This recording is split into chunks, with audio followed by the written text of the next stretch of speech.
em Jankoy também, ou seja, Jankoy, vocês sabem, a gente já explicou, essa cidade aqui é uma cidade muito estratégica para os russos, uma grande encruzilhada aqui de várias rodovias e ferrovias e bases aéreas, enfim, do ponto de vista logístico é muito importante Jankoy, e também tem uma defesa antiaérea muito forte aqui, ou seja, foram os dois pontos visados pelos ucranianos nesse ataque, né? E essa é a visão, isso aqui foi a visão do Haibar, que é aquele comentarista russo, falando sobre isso daqui, mostrando que foram lançados mísseis a partir de Odessa e de Oshariv, que é nessa região aqui, em direção ao cabo Tarrankut, e teriam atingido aqui essa região da defesa antiaérea russa por ali, né? Rodolzhny é essa cidade aqui, teria sido aqui que ouviram a explosão, enfim, eles estão colocando na ponta do cabo aqui, mas aparentemente a coisa foi mais para cá. Também uma série de explosões em Jankoy, na Crimeia temporariamente ocupada, como a gente mencionou, de ontem para hoje teve também. Não temos a confirmação visual de nenhum dano ainda, mas certamente teve ataque com sucesso. Agora, uma coisa que o pessoal está chamando a atenção é isso daqui, ó. Os canais de Telegram russos falam que os ucranianos visaram defesas em Cabo Tarrankut e coisa e tal. Além disso, teve explosões em Jankoy e, enfim, aparece que além das explosões, também tem Razdolny. Ou seja, pelo que ele está dizendo aqui, são as três coisas, né? Não foram, eu estava fazendo confusão aqui. Não foi só no Cabo Tarrankut, teve também em Radolzhny e Jankoy. Ou seja, foram 3 locais atingidos aqui, segundo ele está dizendo. Agora, não tem informação oficial sobre o que foi atingido ainda. Agora, o que chama atenção é isso daqui, ó. Isso daqui é a fila de carros em Krasnodar Krai de russos indo para a Crimeia, né? Vocês sabem, a gente está na primavera lá no hemisfério norte, né? E no verão, a Crimeia é um ponto de turístico muito grande para os russos. E, particularmente, nesse feriado agora, essa semana agora, que vai ter o Dia da Vitória e coisa e tal, é um feriadão lá na Rússia, muita gente aproveita para passear, para tirar uns dias de folga. E estão indo para onde? Estão indo para a Crimeia, né? O pessoal é muito corajoso, não tem dúvida nenhuma, né? Aqui, ó, os russos estão prontos para... é a Páscoa. É a Páscoa que eu Páscoa que eu e aí eles querem ir para a Crimeia e tal. E isso aqui não é um ponto particular porque esse monte de civis entrando e saindo aqui acaba sendo... pode ser explorado pelos ucranianos. Você destrói algumas rotas de saída, como a ponte da Crimeia, por exemplo, e você vai entupir todo o resto da logística russa na região com carros de civis russos tentando sair da Crimeia. Vai ser divertido isso daí, né? Pode ser muito divertido mesmo. Não preciso dizer que a inspeção de carros na ponte da Crimeia está extremamente rigorosa, né? Depois daquela primeira destruição feita pelos ucranianos em outubro de 2022, a inspeção ficou extremamente rigorosa, daí a fila enorme de carros indo lá, tentando passar na ponte da Crimeia. E o Linas Linkevicius, que é ele já foi ministro da defesa da Lituânia, agora embaixador da Lituânia para a Suécia, né? Mas é uma figura conhecida lá na região. Ele fez uma piadinha aqui com a brincadeira, olha só. A quem não teve chance ainda de tirar uma foto na ponte da Crimeia, ainda dá tempo de fazer isso, né? Ou seja, para entender que aproveita para tirar foto da ponte da Crimeia enquanto dá, né? O tempo tá acabando, estão os ataques aqui, está o Putin preocupado aqui. E aparentemente é isso que os russos estão fazendo mesmo, né? O pessoal está indo lá aproveitar a Crimeia pela última vez. Veja, um problema que os russos sempre é isso, né? Eles não são mais bem-vindos em lugar nenhum do mundo, né? Para um russo típico sair da Rússia agora e fazer turismo em qualquer outro lugar, ele não consegue. O que sobrou foi a Crimeia. O pessoal está aproveitando para fazer um último verão na Crimeia, porque sabe que não vai durar muito tempo. A Crimeia vai voltar a ser dominada pela Ucrânia, né? É lógico, a Crimeia é da Ucrânia, não tem questionamento sobre isso, né? Mas ela está ocupada pelos russos agora, então os russos conseguem passear lá, tirar férias lá na Crimeia. Daqui a alguns anos, muito provavelmente não vão conseguir mais. Daí tá a fila de gente para ver a Crimeia pela última vez ali, né? Bom, a gente teve algumas informações sobre resultados de ataques ucranianos passados, né? Então isso daqui foi um ataque feito pelos ucranianos lá em Donetsk, na região ocupada de Donetsk, e dá para ver um monte de carcaça de tanque russo aqui destruído. Então isso foi um ataque feito no passado, tá? E é só agora que a gente tem a imagem da quantidade de carcaça de tanque destruído ali naquela região. Bom, também essa imagem aqui é do depósito de óleo lá em Smolensk, né? Você lembra que alguns dias atrás a Ucrânia fez um ataque de drones aqui em Smolensk, nessa região, visou duas... O pessoal falou refinarias, mas na verdade eu lembrei no dia, eu falei, isso aqui é depósito de óleo, não é refinaria, foram dois depósitos de óleo aqui em Smolensk, né? E tá aqui o resultado, de fato, pelo menos um deles tá aqui o resultado, e dá para ver que realmente esses tanques aqui estão totalmente condenados. É lógico, ainda tem outros tanques que podem ser usados aqui, mas certamente danificou boa parte da capacidade de armazenamento dessa base de combustíveis aqui, né? E aqui a imagem é uma coisa curiosa que eles estão fazendo agora. Eles estão construindo uma espécie de proteção contra drones em torno dos tanques. Olha que coisa, né? Estão criando aqui estão subindo isso aqui. Eu imagino que no topo eles vão botar uma rede, alguma coisa, né? Para proteger o tanque de drones, né? É natural que eles façam alguma coisa desse tipo, mas no final das contas sempre vai ter um jeito de contornar esse tipo de coisa. Talvez lançar uma munição de impacto para explodir isso daí depois e com o drone. Enfim, sempre se dá um jeito de consertar. É sempre uma corrida de gato e rato, né? Bom, agora a refinaria em Krasnodar, que foi atingida ontem pelos ucranianos, parou parcialmente a produção, né? Então, como eu falei, aqui em Smolensk não foram refinarias, foram depósitos de óleo. Mas aqui em Krasnodar, no ataque de ontem, foram refinarias mesmo, né? Foi uma aqui em Ilia e outra aqui em Slaviansk, em Kubani, né? Então, aqui, desculpa, Ilsk, nessa região aqui, e Slaviansk, em Kubani. São as duas refinarias que foram atingidas ontem. Uma delas parou a produção, de fato, depois desse ataque de drones, né? Bom, está circulando uma mensagem entre os ucranianos que os ucranianos tiraram os Abrams, os tanques americanos, da linha de frente, porque eles seriam muito sensíveis para drones russos. Então, para evitar perder o Abrams, né, a Ucrânia tem 31 Abrams só, é um número pequeno, e a Ucrânia não quer perder esses tanques para drones, tirou da linha de frente. E aí muita gente está falando assim, tá vendo? O tanque americano não serve para nada, né? Se você não pode deixar um tanque na linha de frente, ele não serve para nada e coisa e tal, né? Então é isso daqui que, olha só, o pessoal está fazendo aqui, ó. Abrams, os tanques fizeram um grande trabalho no campo de batalha, estão e definitivamente não estão se escondendo do inimigo, né? Ou seja, aqui ele já está respondendo essa mensagem que circulou ontem, dizendo que eles esconderam Abrams por causa de drones, e nós definitivamente não estamos escondendo eles do inimigo, que na verdade são os Abrams que fazem o inimigo se esconderem por si só, né? E mais do que isso, deixar nossa infantaria sem a proteção de apoio de fogo, né? Sim, para qual propósito eles estão sendo transferidos pelas Forças Armadas da Ucrânia, não é algo que nós vamos comentar publicamente, né? Nós pedimos apenas que vocês confiem na gente e verifiquem as informações antes de publicar material. Contate o serviço de imprensa oficial para comentários. Então, essa foi a situação. Alguém comentou que estavam tirando os Abrams da linha de frente e achou que é para proteger os Abrams por causa de drones e coisa e tal, mas não, o exército está tirando eles sem dizer o que estão fazendo com eles, né? Tem alguma coisa estratégica nisso daí. Agora, o David D fala de uma outra forma aqui, ó. É lógico, em posição defensiva não faz sentido ter tanques na linha de frente, né? Porque o tanque, ele é essencialmente uma arma ofensiva, ele serve justamente para fazer o breakthrough, para você conseguir passar pela linha de frente inimiga e abrir essa linha de frente e aí conseguir fazer um ataque, né? O tanque é justamente a ponta de lança de uma ofensiva ou de uma contra-ofensiva. Agora, se você está na defesa, e a Ucrânia nesse momento está na defesa, ela está visando justamente defender as posições dela, não faz sentido você ter um tanque, ainda mais um Abrams, que é um dos melhores tanques que eles têm ali, na linha de frente, né? Eu estou vendo pessoas chorando, dizendo que os tanques Abrams M1 e outros foram tirados da frente. Gente, é lógico, eles já deviam ter sido tirados há um tempo atrás. Nesse momento, a Ucrânia não está fazendo manobras de ataque, né? Vocês não estão atacando. Os tanques não fazem nenhuma. Se você deixar na linha de frente, ele é um alvo que pode ser atingido pelos russos e não ajuda em nada na defesa. Não existe razão para eles estarem na linha de frente. Melhor deixar eles na defesa para um contra-ataque ou então, quando for necessário, fechar algum buraco na linha defensiva, né? Enfim, isso aqui é um tanque Abrams no Iêmen. Não tem nada a ver com nada que eu vou ilustrar aqui, né? Ou seja, o fato dos ucranianos estarem tirando os tanques Abrams da linha de frente não tem a ver com fragilidade do tanque ou com não ter funcionado, nada disso. É porque a situação atual também que os ucranianos estão deliberadamente já há alguns meses em modo defensivo, né? Bom, e por falar nisso, na linha de frente não tivemos nenhuma grande mudança. Teve aqui uma tentativa de avanço russo de Chassiviar, que não conseguiram ir adiante, foram destruídos os tanques russos aqui que tentaram avançar. A Sky Intel traz aqui as últimas coisas na linha de frente, né? As forças russas fizeram progresso na região de Oshcheretny, aqui, Semenivka aqui, né? Como a gente falou, ontem os ucranianos abandonaram essa linha de defesa aqui em função da perda de Oshcheretny. Então os russos conseguiram capitalizar nisso e avançar mais um pouco aqui. No fronte de Zaporizhia, ataques com pouca intensidade continuam. Os russos lançaram 2 menores ataques em Robotyne, mas não conseguiram. Parece que estão usando motocicletas aqui na região de Robotyne, os russos, tentando avançar com motocicletas. É realmente, pessoal, está filmando alguma coisa antes de fazer esse ataque. Tem que ser corajoso, né? Ataque com motocicleta, é verdade, você consegue avançar muito rápido, mas a chance de morrer é muito grande, né? Robotyne é nessa região aqui, ó. Esse Robotyne é muito mais bem guardado que os ucranianos, mas é muito mais sensível a coisa. Os russos estão tentando avançar com o Robotyne, mas não conseguem nada não, né? No fronte de Donetsk, os russos mantêm presença na parte sul de Kharkiv, mas não conseguiram fazer ganhos adicionais, né? E os ucranianos têm feito alguns contra-ataques para aumentar as defesas. Está falando aqui dessa região de Kharkiv. Os russos avançaram alguma coisa que os russos não mas não tomaram a cidade totalmente. No fronte de Barno, as coisas estão desafiadoras no Donetsk, mas de forma geral, a situação está sob controle e Chassiviar ainda está totalmente nas mãos dos ucranianos. Bom, vendo aqui os mapas do a gente tem aqui mais um pequeno avanço russo aqui no Civica, que o Civica é aqui no norte, ó, bem aqui acima, nessa região aqui do fronte, próximo de Sabai, que o Civica é essa região. Os russos parecem que avançaram mais um pouquinho por aqui. Aqui, como eu falei, Berdish e Semenivka estão perdidos, ou seja, esse avanço russo não oferece acabou não mantendo essa linha defensiva ucraniana. Os ucranianos vão ter que recuar, muito provavelmente para não se sabe se vai ter alguma coisa defensiva aqui no meio do caminho que eles consigam preparar a tempo, né? Mas a expectativa ucraniana era manter a coisa nessa linha, mas infelizmente esse erro aqui custou essa linha defensiva, vão ter que chegar mais para trás um pouco, né? Aqui está dizendo, essa é uma área de 4,6 km no total, né? Uma coisa que chama atenção aqui é justamente uma grande quantidade de tropas russas chegando aqui na região de Física, essa região aqui perto mais, mais uma grande ofensiva, né? Os russos vão conseguir agora uma posição para tentar avançar o máximo mas embora eles possam conseguir avançar mais alguma coisa, é muito importante manter a Intel não com a visão das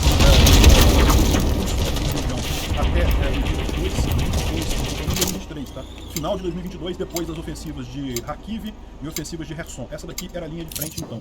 se você comparar com isso daqui é a linha de frente atualmente, né? Ou seja, tem realmente muito pouca diferença que você consegue ver, né? Toda aquela área perdida de Avdiivka e coisa e tal, é uma bolinha aqui nesse meio aqui, ó, uma bolinha pequena aqui, ó. Aqui, isso daqui tava com os ucranianos, agora não tá mais aqui, ó. Perdemos esse pedacinho aqui em cima entre o D e o O. Isso aqui é Avdiivka, todo esse avanço que a gente tem falado aqui, não, porque os russos estão avançando, tomando cidades todo dia, é isso, esse buraquinho aqui, nesse ponto aqui entre o D e o O de Donetsk ali, que eles de fato avançaram aqui nessa região. Repara como é que no final das contas a estratégia ucraniana está correta, não é para desperdiçar recursos agora, não adianta ficar tentando segurar a cidadezinha pequena naquela região, porque isso não vai mudar de forma significativa a guerra, né? Muito melhor poupar os recursos agora para quando tiver efetivamente condições de fazer um ataque significativo. Quando que vai ser isso é que é a grande questão, né? Bom, e outra coisa que chama atenção nas últimas horas, né? Houve uma destruição de 143 sistemas de artilharia russo nos últimos 4 dias, né? A gente tem apontado aqui um grande número de soldados russos destruídos, né? 1.124, ontem 950, anteontem 1.040, 2 dias atrás, 880 3 dias atrás, ou seja, realmente muitos soldados russos sendo destruídos. De novo, é a Rússia querendo aproveitar esses últimos momentos em que a Ucrânia não tem munição suficiente, não está preparado o suficiente, e aí matando um monte de russo no processo, né? Mas o que chama atenção, se você pegar a questão da artilharia, a artilharia é esse item aqui, ó, mais 38, mais 31, mais 28 e mais 43, ou seja, se você somar os últimos 4 dias, 143 sistemas de artilharia russos foram destruídos. A Rússia está perdendo um bocado de artilharia. Por que isso? Porque os ucranianos agora, com mísseis de alto alcance, conseguem destruir esses sistemas com muita facilidade, né? A falta de munição para os ucranianos ali já está diminuindo. Agora que eles sabem que está chegando o apoio americano, eles podem gastar o resto do estoque de munição que eles têm lá na Ucrânia, então isso também já ajuda alguma coisa nesse meio tempo, né? Bom, o Instituto Preciso da Guerra fala aqui sobre justamente essa força russa, essa última tentativa russa de avanço. As forças russas vão provavelmente tentar conseguir ganhos táticos nas próximas semanas, a gente já sabe disso, já explicamos isso aqui, e as forças ucranianas provavelmente serão capazes de impedir um avanço operacional significativo, mas, no final das contas, algum avanço tático vai haver, alguma mudança ali no desenho, vai acontecer, algumas cidades vão acabar caindo, mas não se espera nenhum avanço operacional seja conseguido nessas próximas semanas. Aqui, ó, Ucrânia é provável que consiga estabilizar as linhas de frente nos próximos meses e talvez seja capaz de começar contraofensivas limitadas ainda em 2024, mais tarde em 2024 ou no início de 2025. Ou seja, já é um pouco mais otimista que o pessoal estava falando, né? Até um tempo atrás o pessoal estava mencionando que muito provavelmente o ano de 2024 vai ser puramente defensivo de organização para a Ucrânia e ofensivas seriam só em 2025. Mas eles já estão falando aqui que talvez não seja bem assim, talvez já existam ações ofensivas este ano ainda mais adiante, né? Isso muita gente tem mencionado. Aí o pessoal está falando aqui justamente que, né, segundo o Instituto Preciso da Guerra, nas próximas semanas deve-se neutralizar os problemas materiais nas Forças Armadas da Ucrânia e talvez já se organizar para uma ofensiva mais para o final do ano. Vamos aguardar para ver o que acontece, né? Bom, uma coisa que está dando muito o que falar é o caso de corrupção do Timur Ivanov, esse rapaz aqui, que é um auxiliar direto do Shoigu, ministro da Defesa russo, e ele foi preso por corrupção, coisa. A gente já falou sobre o caso dele, coisa e tal, só que saiu mais uma informação aqui, né?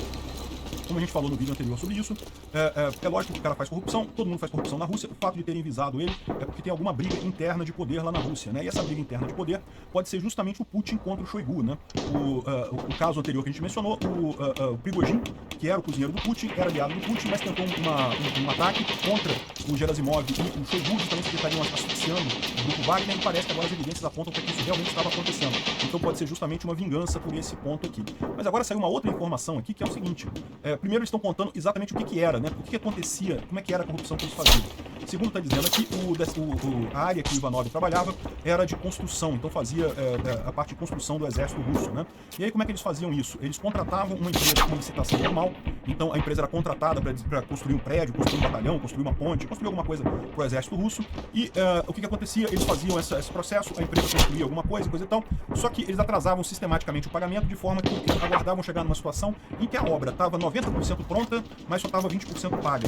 E aí neste momento eles acusavam de irregularidade o processo de licitação e cancelavam a obra toda, cancelavam tudo, todo o contrato com a empresa que tinha ganho aquela obra, né? Não preciso dizer para vocês que o empresário que pegou a obra se ferrava nessa história, né?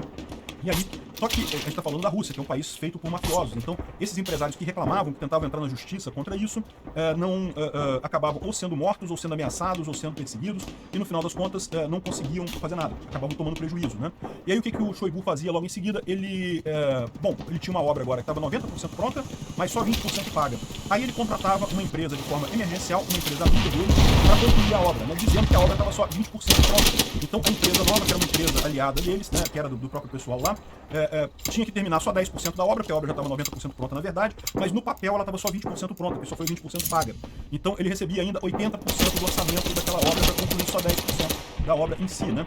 E com isso ganharam um bocado de dinheiro, né? Aí tem aqui, por exemplo, alguns dos empresários amigos do Shoigu e do Ivanov também foram presos nessa situação, né? Estão eles aqui e ganhavam dinheiro pra caramba com isso. Isso não foi uma obra só que eles fizeram isso em várias obras lá na região, né? Além disso, quando você faz essa transmissão, existe uma justificativa para você aumentar o orçamento da obra. Porque se deu errado com o orçamento inicial, então eles ainda usavam isso, ainda aumentavam o orçamento da obra, sendo que a empresa tinha que concluir só 10% e recebia praticamente o valor integral da obra, né? E aí, a questão é que é possível que isso leve à prisão de muitas pessoas, mais de 1.000 contratos são parte desse esquema. Existem aqui inúmeras vítimas, né, que são os empresários iniciais que faziam os contratos com o Exército. Agora, a grande história, a grande coisa nisso daqui, é que em 2021 uma investigação começou a surgir. Por quê? Porque vários desses empresários que venciam essas licitações começaram a apontar isso, né? Lógico, os caras vão reclamar, né? Por mais que de forma mafiosa o Shoigu tentasse calar a maior parte deles, sempre vai ter um ou outro que vai acabar sobrando, que vai conseguir botar a boca no trombone. Então já estava se iniciando uma investigação sobre isso em 2021. Então, em 2021 já havia essa pressão contra esse grupo de corrupção. E aí, segundo estão dizendo aqui as fontes do Ossekin, né, que é aquele militante russo de direitos humanos que mora na França atualmente, que é por onde essa história está vazando, começou então uma briga do Shoigu para convencer o Putin a entrar em guerra. Aí, olha só, isso aqui, eles que estão dizendo, eu não tenho essa certeza toda não, tá? Tô botando para vocês as evidências aqui, cada um conclui o que vocês acham, se isso é factível ou não. Eu acho que não. Eu acho que seria muita forçação de barra o Putin obedecer cegamente ao Shoigu com base em relatórios falsos. A gente sabe que teve relatórios falsos que embasaram o Putin a tomar a decisão errada, né? Ele achava que a Ucrânia ia perder fácil a guerra, ele achava um monte de coisa. Mas o que está se dizendo aqui é que mais do que isso, esses relatórios teriam sido forjados pelo Shoigu para convencer o Putin a iniciar a guerra para parar a investigação de corrupção contra ele, né? Aqui, ó, segundo estavam dizendo aqui, os relatórios pintavam uma situação apocalíptica, que as forças da OTAN iriam entrar na Ucrânia para desocupar Donbás e não sei o que lá, e que instalar armas na Ucrânia. Nada disso era verdade, nada disso ia acontecer, mas os relatórios do Shoigu diziam que iria, né? Ou seja, no final das contas, o Shoigu e a máquina dele precisavam dessa guerra como uma forma de esconder o sistema de corrupção deles, né? Com a guerra, não apenas o Shoigu conseguiu se livrar da investigação de corrupção em 2021, como também o orçamento do Ministério da Defesa explodiu, né? Lógico, está em guerra, um monte de guerra para mais, e com isso as chances de corrupção ficaram muito maiores, né? Muito mais coisa para fazer corrupção. Acabou que aquela corrupção lá de 2021 ficou parecendo uma coisinha pequenininha no final das contas, né? Só que agora pode ser que o Putin tenha percebido o problema todo nessa história toda e estaria agindo contra essa máfia do Shoigu. Será isso? Não sei, me parece um pouco provável, mas está aí a história para vocês, é uma história interessante, não tenha dúvida. E bom, os russos estão fazendo uma arma ultra secreta para imobilização da Europa. O que é isso? É um jammer de GPS em Kaliningrado, né? Kaliningrado é esse esclave russo aqui que fica bem no meio da Europa aqui, e a gente sabe que tem um jammer de GPS ali na região muito grande, né? O que é um jammer de GPS? É uma antena de rádio, um emissor de rádio que usa as mesmas frequências dos satélites do GPS, de forma que o GPS, como é que ele funciona? O seu celular, ele recebe mensagens, recebe emissões de rádio de determinados satélites. Pela força relativa de cada emissão de rádio, de cada satélite, ele consegue fazer a conta da distância do seu celular até aquele satélite, e pelas tabelas, ele tem tabelas internas, ele sabe exatamente onde está cada satélite a cada momento, e aí ele consegue fazer um cálculo e chegar à conclusão de onde você está na Terra no momento exato, né? Então, é assim que funciona o GPS. O seu celular não precisa emitir nada, ele só recebe essas mensagens de rádio do satélite, que são muito fraquinhas, porque no final das contas, né, o satélite está lá em órbita da Terra, né? Mas são suficientes para fazer essa conta toda. Como é que funciona esse jammer? Ele manda um monte de mensagens na mesma frequência, na mesma região ali, de forma que isso confunde o seu GPS, e o GPS fica doidão, não consegue saber aonde está exatamente, né? Como no Ocidente muita gente usa o GPS não só para coisas militares, mas para um monte de outras coisas, isso faria uma imobilização da Europa, ou seja, o pessoal ficaria incapacitado de usar o GPS nessa situação, né?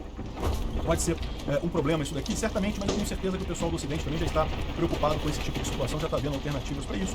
Sempre tem como, é só você mudar as frequências ou botar frequências alternativas. Certamente isso foi pensado em termos de princípio já, não deve ser um problema em caso de guerra. Agora, esses testes que eles estão fazendo, né, certamente causam problemas para o pessoal lá na Europa. Obrigado por assistir o vídeo até o final. Se gostou do conteúdo, não esqueça de deixar o seu like, se inscrever no canal para crescer e chegar com mais gente. Se não gostou, deixa o like e explique nos comentários como podemos melhorar. Comente também sugestões de temas que podemos trazer por aqui. Comentários insultuosos ou envolvendo ditaduras e criminosos de guerra serão sumariamente bloqueados. Se ainda não é inscrito no canal, considere se inscrever clicando no botão inscrever-se abaixo e marcando a campanha para todos os avisos. Se quiser ajudar o canal, veja no nosso site como você pode fazer isso.